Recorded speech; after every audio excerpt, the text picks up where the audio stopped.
Hello everyone and welcome back to this channel. Today we're looking at the Death and Return of Superman for the Super Nintendo.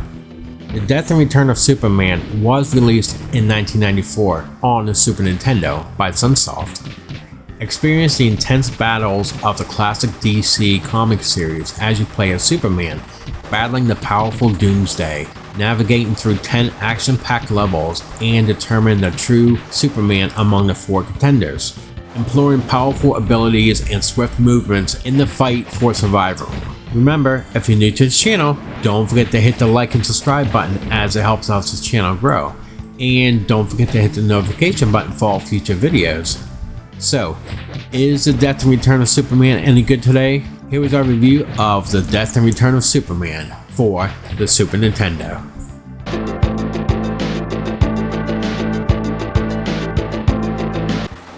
Now the story is done pretty good in this game.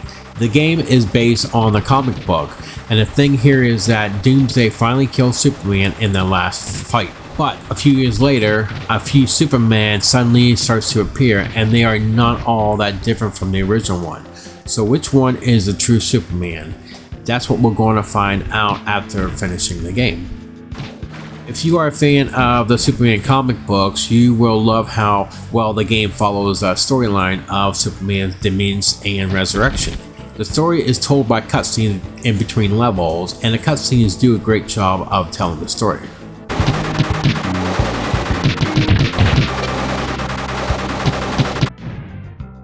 Now, the gameplay is just nice and simple. You go from point A to point B and punch out criminals and scum in the universe that tries to stop the Man of Steel. Superman plays just like a good old beat 'em up like Streets of Rage or Final Fight. Besides the simple punches thrown, Superman can also use his heat vision, a few throws, attacks, and a super move that wipes out all the enemies on the screen. Though the items that powers that particular move are hard to come by.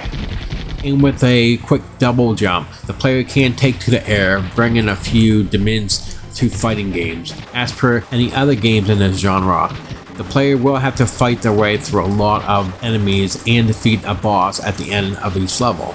But there are a few flying stages where the players have to blast their way through a legion of riffraff and their heat vision, and energy attacks for the others.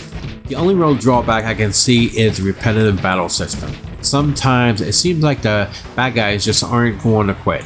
Some of them are tough, and the punks on the Harleys are a real pain sometimes, and they are hard to knock off even with flying capabilities. You use multiple characters throughout the game. Superman himself, the Cyborg Superman, the last son of Krypton, Superboy, and the Man of Steel are all playable characters within the game. The bosses will give you a good challenge in this, especially the last level boss. There are no passwords or continues, so you have to play this in one sitting, and it can be beat in roughly about an hour.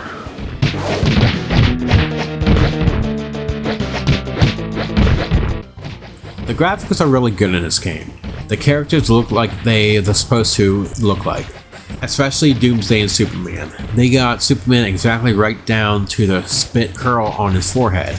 Doomsday is done to the bones popping out of all over his face. The backgrounds are done really well also. Metropolis has never looked better. The levels are really well done. They almost pull you into the game more. Even when you are in flight, the game runs really smoothly without any real choppiness at all. A few of the level bosses could have used some more work though. The graphics really do the game a lot of justice in this game.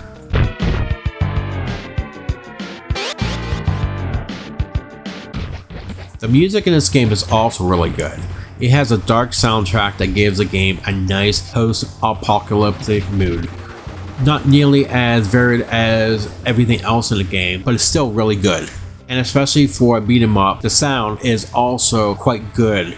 Also very convincing and powerful. The sound of the fists impacting the ugly faces of our enemies really makes you want to continue kicking butt.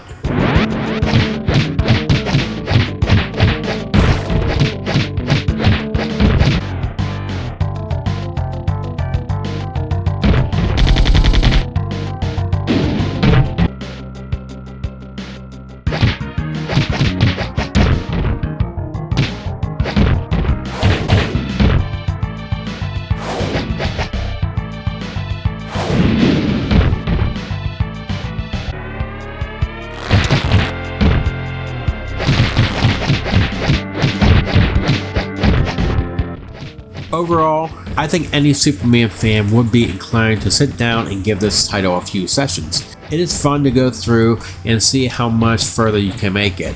It has a lot of challenge, especially in the boss department.